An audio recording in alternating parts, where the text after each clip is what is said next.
আমাদের বাংলাদেশের ক্রিকেটারদের কি দুর্ভাগ্য দেখুন।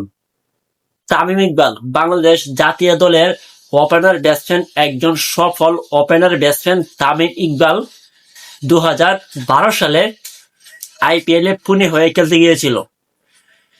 সেই তামিম ইকবাল 2012 সালে আইপিএল এ পুনের দলে হয়ে কোনো ম্যাচেই কিন্তু খেলতে পারে নাই আইপিএল এ এই বাংলাদেশের তামিম ইকবাল।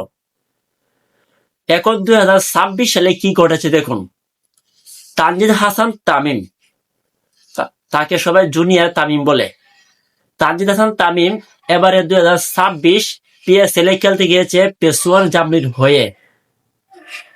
কিন্তু দেখেন তানজিদ হাসান তামিম সেও পেশোয়ার জামলি 5 ম্যাচ খেলে ফেলেছে অলরেডি তারা, কিন্তু একটা ম্যাচও সুযোগ পায়নি এই বাংলাদেশের এই first opener batsman Tanzid Hasan Tamim.